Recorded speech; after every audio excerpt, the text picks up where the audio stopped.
Assalamu alaikum and good morning. I'll welcome you all guys in the lecture of the series of the new subject. And the name of this new subject is called the pathophysiology. आज के जो इस नए subject pathophysiology में जो हम पढ़ेंगे या सीखेंगे उस लेक्चर का नाम है सेल एडाप्टेशन। कि सेल एडाप्टेशन होती क्या है। जब आपके बॉडी के खुलिए सेल्स और टिश्यूज़ जब किसी भी स्ट्रेस से एक्सपोज होते हैं तो आपके इंसान के बॉडी के अंदर एक कंपनसेटरी मैकेनिज़्म स्टार्ट हो जाता है। उस कंपनसेटरी मैकेनिज़्म के नतीजे में हमारे बॉडी के सेल और टिश्यूज़ अपने number of the size increase कर देते हैं, या साइज़ इंक्रीज़ करते हैं, या नंबर इंक्रीज़ कर देते हैं, या फिर एक सेल की जगह पे दूसरे सेल रिप्लेस हो जाते हैं कि उस स्ट्रेस को कंपनसेट करने के लिए। आइए हम पढ़ते हैं कि सेल एडाप्टेशन के कितने मुख्तलिफ टाइप्स हैं। सबसे पहले हम देखते हैं हाइपरप्लेजिया। एक टाइप का नाम है हाइपरप्लेजिया, द सेल एडाप्टेशन का। Now see here is the only one cell. Okay, अब ये देखिए सेल सेम सेल की शेप में सेम साइज में है, लेकिन नंबर इंक्रीज हो गया। सेल का साइज देखें और इस सेल का साइज देखें, साइज सेम है लेकिन एक सेल से 4 सेल हो गए। सो हाइपरप्लेजिया का मतलब है the number of the cell is become increase.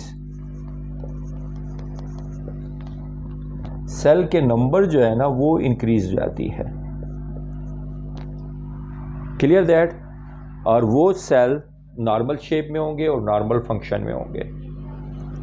अब इसके दो बेस्ट एग्जांपल है। Normally the one is called the hormonal hyperplasia, एक को हम कहते हैं hormonal hyperplasia,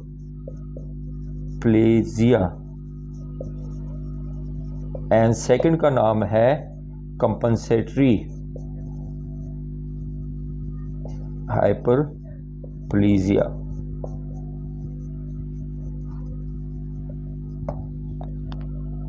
now the hormonal hyperplasia क्या होता है। हार्मोनल हाइपरप्लेजिया ये है due to the stimulation of the hormones, particular type of the hormones, वो किसी भी ऑर्गन्स की साइज और नंबर ऑफ द साइज को इंक्रीज कर देती है।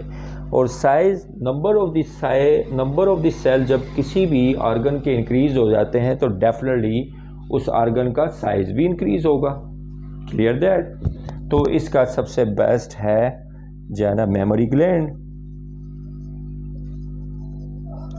मेमोरी ग्लैंड की साइज इंक्रीज हो जाती है due to the increase the number of the cells at the time of the pregnancies to accommodate the milk, for the production of the milk. And the compensatory hyperplasia जब liver transplant करते हैं, liver की transplantation होती है तो, and also in the kidney transplantation, जब kidney की एक किडनी को रिमूव कर देते तो दूसरा किडनी कंपनसेटरी मैकेनिज्म में स्टार्ट होकर number of the cell increase करके उसको कंपनसेट कर देते हैं। इसी तरह लीवर के कुछ टिश्यूज़ अगर आप निकाल दें, लोबोटोमी कर दें, तो लीवर के जो रिमेनिंग पार्ट्स है वो रीजनरेट होके उस लोबोटोमी जो आपने रिमूव किया उस पार्ट को कंपनसेट कर देता है by the increasing of the number of the cells. So this is the mechanism of the hyperplasia. Okay, now let's to go the second type of the cell adaptation, and this is called the hypertrophy. Now what is the hypertrophy? Okay, first हमने पढ़ा hyperplasia। Hyperplasia का मतलब है just only the increase the number of the cell. By increasing the number of the cell definitely it is increase the size of the any organs. Okay, अब देखिए cell और इस cell की size same है, लेकिन क्या है, number increase हो गए।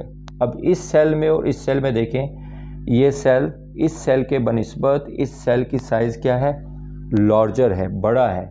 सो it is increase in the cell size.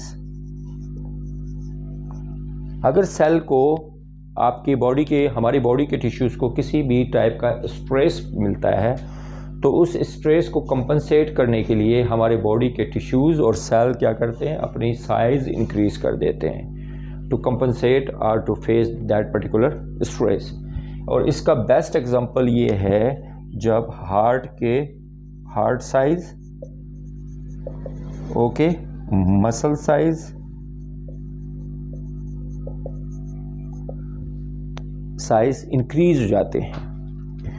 जब आप एक्सरसाइज करते हो, रनिंग करते हो, तो उसमें हार्ट का साइज़ जो है ना वो इंक्रीज जाता है for the particular time period के लिए, क्योंकि आपके जब आप एक्सरसाइज करते हो तो आपके जितने भी बॉडी टिश्यूज़ हैं उनको ऑक्सीजन और ब्लड की रिक्वायरमेंट होती है। तो उस ब्लड और ऑक्सीजन की रिक्वायरमेंट को फुलफ़िल करने के लिए आपकी हार्ट की साइज़ इंक्रीज हो जाती है और वो ज़्यादा फोर्सफुली पंप करता है ताकि ब्लड और ऑक्सीजन को सप्लाई कर सके टू द टिश्यूज़ को, एग्जॉस्टेड टिश्यूज़ को। And the second one is the muscle size. जो भी बॉडी बिल्डिंग करते हैं, जब जिम जाते हैं, बॉडी बिल्डिंग करते हैं, तो आप देखिएगा जब वो बॉडी बिल्डिंग स्टार्ट करते हैं तो साइज़ आपके बाइसेप्स और triceps, even though rectus femoris, जिस भी पार्ट्स का आप एक्सरसाइज कर रहे हैं, तो उसके साइज़ उस टाइम नॉर्मल होते हैं। आफ्टर द एक्सरसाइज, जब वो एक्सरसाइज करते हैं, वेट उठाते हैं, तो आप थोड़ी देर के बाद देखेंगे कि उनके बाइसेप्स और ट्राइसेप्स की साइज़ इंक्रीज हो जाती है, वो ज़्यादा मतलब फैले हुए नज़र आते हैं। So this increase the size of the muscles due to the stress is the type of the hypertrophy. अच्छा, ये है नॉर्मल जो है ना हाइपरट्रॉफी। और फिर पैथोलॉजिकल भी हाइपरट्रॉफी होती है। पैथोलॉजिकल हाइपरट्रॉफी में सबसे बेस्ट एग्जांपल है, अगर आपको कंटिन्यूस हाइपरटेंशन रहे तो ये क्या कर देती है, हार्ट की साइज़ इंक्रीज कर देती है, जिसको आगे जाके हम कहते हैं pathological hypertrophy of the pathological hypertrophy of heart, specially left ventricle और राइट वेंट्रिकल का। तो लेफ्ट वेंट्रिकल और राइट वेंट्रिकल जो है ना हाइपरट्रॉफी हो जाते हैं, इंक्रीज हो जाते हैं कंटिन्यूस अगर हाइपरटेंशन आपको रहे। So this is the hypertrophy, but it is the pathological hypertrophy. Now the third one, आप देखिए थर्ड वन अगेन, ये थर्ड वन आप देख रहे हैं, this is called the dysplasia. The third types of the cell adaptation का नाम है dysplasia. Now see the size of the cells are the same, but the structure and the number of the cell has become increased. तो इसमें क्या हुआ कि structural abnormality आ गई, abnormality and plus shape and plus numbers। Third type में देखें, and the name of the third type is dysplasia। And then dysplasia, what's happened in the dysplasia, the size of the cell remain the same, but their structure and their shape has become a change, and also it is increased their number as well. So the best example of the dysplasia is the increase the layers of endometrium wall of uterus during the menstrual cycle, menstrual cycle में, female के अंदर menstrual cycle में जब उनकी endometrium की wall जो increase हो जाती है एंड जो वो इंक्रीज़ होती है उस लेयर की, वो लेयर जो इंक्रीज़ हो जाती है, it's all because of the dysplasia. और पर्टिकुलर टाइम पीरियड के बाद वही डिस्प्लेजियल जो लेयर है वो एरोड हो जाती है, it's become a wash out and then it's come up on their normal size and the shape. Now the fourth one is called the atrophy. अब atrophy में देखिए, this is a normal cell, ये मैंने आपको जो बनाया था normal cell, ये reference के लिए था. Now the normal cell, the size, see the size of the normal cell, और ये देखिए atrophy में the cell की size क्या हो गई है, छोटी हो गई है. The cell size become decrease or small size small हो गई है. अब ये सेल की साइज स्मॉल होने की वजूहात क्या है? What are the reason why the cell size become decrease? जब भी सेल को दो चीज़ें आप कट ऑफ कर देंगे, एक उसका blood supply, okay, and the second one is the innervation. Innervation means nerve supply या nerve stimulus.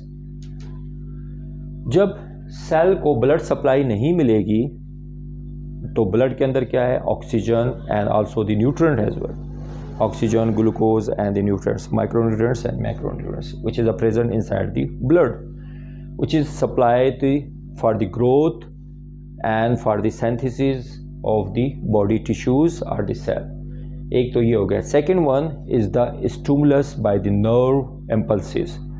Innervation, nerve supply की वजह से हर वक्त आपके बॉडी के टिश्यूज़ और सेल को स्टिमुलस मिलती रहती है. And due to this stimulus, the cells becomes active and they perform their functions. Suppose इसकी बेस्ट एग्जांपल दे, इसकी जो नॉर्मल एग्जांपल की कैसे वास्टिंग होती है, मिसाल के तौर पर आप देखते हैं कि PCM,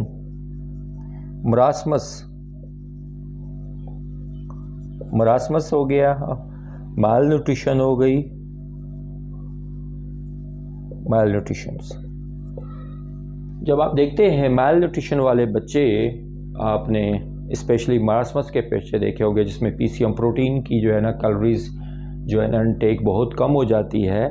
तो कैलोरीज या प्रोटीन ना मिलने की वजह से तो बच्चे के जो मसल्स हैं ना वो वेस्टिंग होनी शुरू हो जाती है, मसल की ग्रोथ नहीं होती, मसल के टिश्यूज़ की सिंथेसिस ही नहीं होती. तो इसलिए उनका स्केलेटल मसल जो है ना लॉस होना शुरू हो जाता है.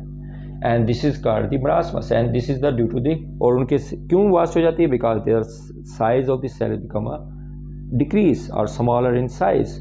सो तो स्मॉल जब साइज होगा तो बच्चे की ग्रोथ नहीं होगी. जब आप उनका वेट कराओगे तो बच्चों की वेट जो है ना वो कम होगी. Clear that?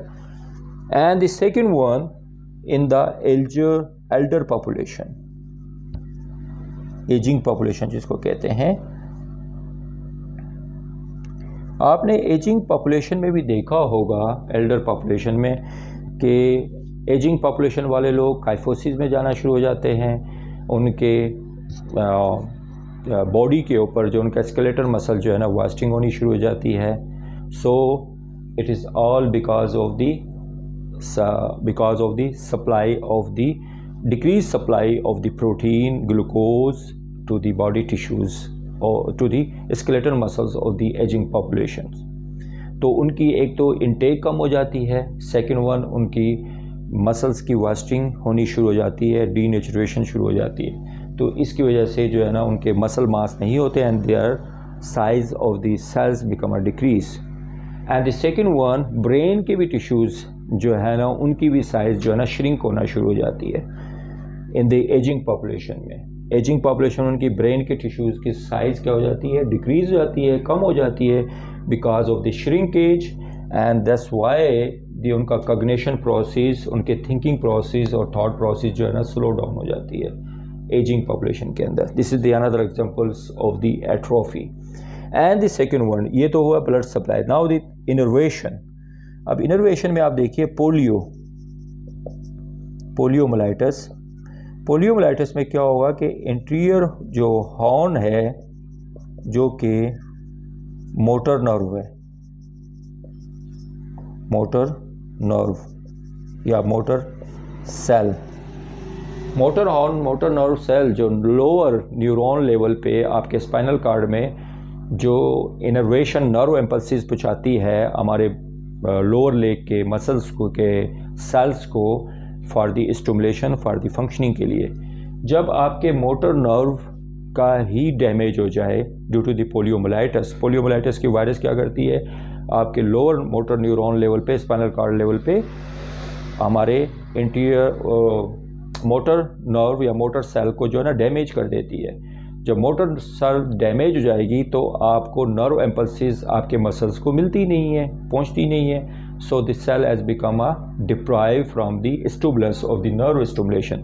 जब नर्व स्टिमुलेशन नहीं मिलेगी तो अगेन मसल्स की एक्टिविटी नहीं होगी and the muscles become a the size of the muscle cell become a decrease और become a smaller. So it is again is the, आप देखेंगे पोलियो वाले पेशेंट के बच्चों का तो उनके सिर्फ स्केलेटन टाइप की लेग नज़र आती है। उनके लेग के ऊपर जहाँ पे उनको पोलियो, जिस लेग में उनको पोलियो है तो बिल्कुल स्केलेटन टाइप की होती है और बिल्कुल उनके ऊपर मसल्स नहीं होती। तो this is the wasting of the muscles और the decrease size of the muscle, और you can say the other name is the atrophy of the muscle because of the damage to the motor neurons at the lower motor neuron level. Okay, now the atrophy के बाद fifth types जो है ना उसको कहते हैं neoplasia. Now the neoplasia again the number of the cells become increase। Neoplasia में क्या होता है कि number of the size increase हो जाती है and the increased number of the cells become uncontrollable। क्या होती है न्यूप्लाज्म में, क्या होती है number of the cells become increase and it is uncontrollable, controllable। okay, it is uncontrolled। so क्या होगा, नॉन डिफरेंशिएशन सेल बनेंगे, डिफरेंशिएशन सेल बनेंगे। And the neoplasia is the one step ahead of the cancer,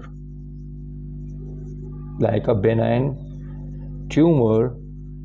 ये भी क्या है, न्यूप्लाजा है, ठीक है ना। बेनाइन ट्यूमर हो गया, this is the types of the neoplasia. And then it is the cancer as well. Cancer के जो फर्स्ट स्टेज होता है न्यूप्लाजा हो जाता है and from the neoplasia become convert into the cancer.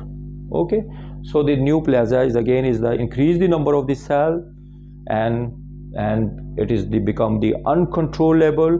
So the cells, जो न्यू सेल्स बनेगी वो अनडिफ्रेंशिएटेड होगा, नॉर्मल सेल से हट के कोई और सेल बना होगा। So it is uncontrollable and it is undifferentiable and their function their structure become disturb and this is called the maybe benign tumor, maybe the malignant tumors, or maybe the next one is converted into the cancer. Now the sixth one is called the metaplasia. Okay, this six types is, this is the first, second, third, fourth, fifth, and this is the second one, the metaplasia. Now what is the metaplasia? Metaplasia is again the number of the cell has become increased, but what happened, now see here, आप यहाँ पर देखें, पहले जो है ना वही normal same normal cell था, लेकिन उसके बाद देखें सेल की शेप चेंज हो गई और नंबर भी इंक्रीज हो गया। इसका मतलब है जो ये नॉर्मल सेल है, it is has been replaced by another normal cell, by another another normal cell या another cell. The best example of the metaplasia, जब पर्सन जो है ना स्मोकिंग करना शुरू कर देता है तो आपको पता है रिस्पायरेटरी जो ट्रैक्ट है वो किससे बनी हुई है? सिलिएटेड कोलमनर एपिथेलियल से बनी हुई है। सिलिएटेड एपिथेलियल कोलमनर टिश्यू से बनी हुई है। तो ये जो जब स्मोकिंग स्टार्ट कर देते हैं तो ये ciliated columnar epithelial tissues stratified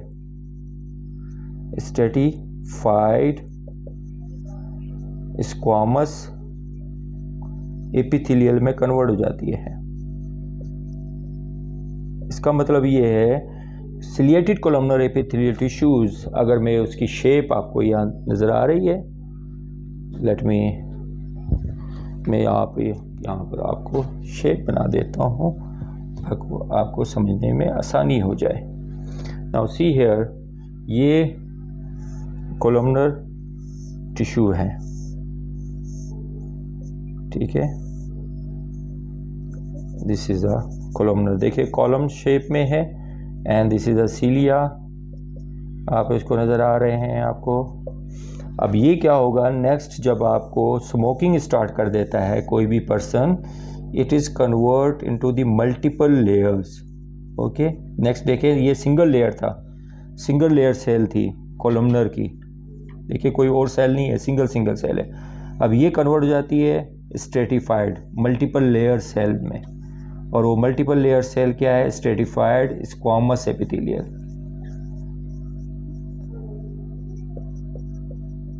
okay, now stratified ये तो इसको कंपनसेट तो कर देती है क्योंकि ये मतलब multiple layer of the cell बन जाती है, लेकिन इस पे जो सिलियर जो लेयर है वो भी डैमेज हो जाता है। इसलिए जो स्मोकिंग करने वाले को जब कफ होता है तो वो स्पूटम को स्प्लिट आउट नहीं करता। Now this is the another type, this is the fifth types of the cell adaptation, this is called the metaplasia.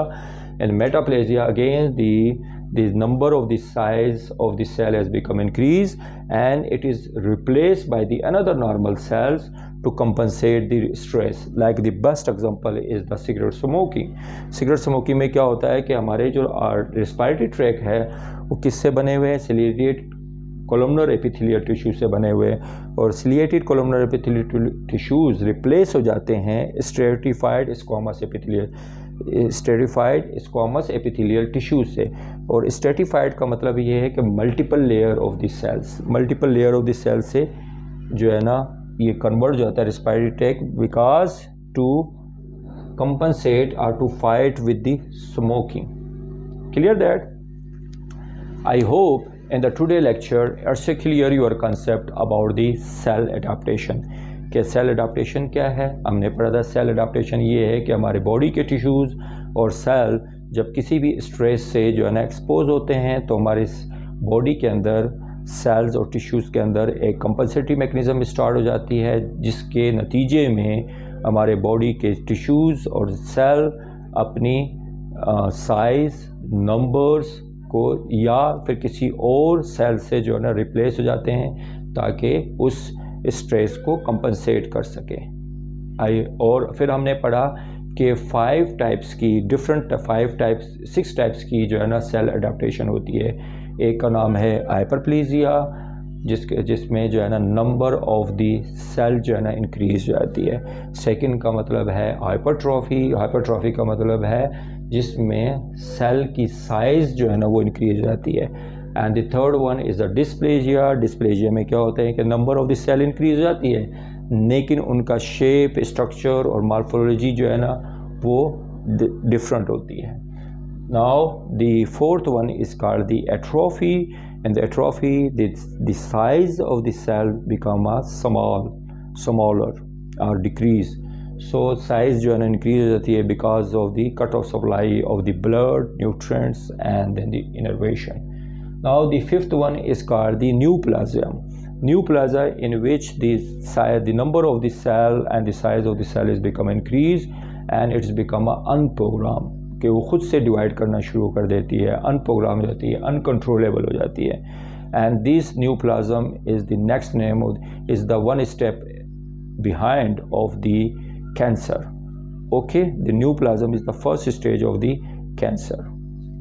And the 6 steps of the cell adaptation is called the metaplasia.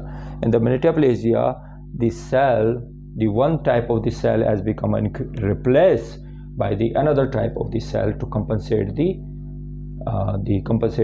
stress. Okay. And the last I request you are to watch my video lecture properly. It will increase your knowledge about the pathophysiology. And the last, hit the bell icon. By hitting the bell icon, you will get my new lecture as soon as I upload on my YouTube channel. Thank you so much. Allah Hafiz.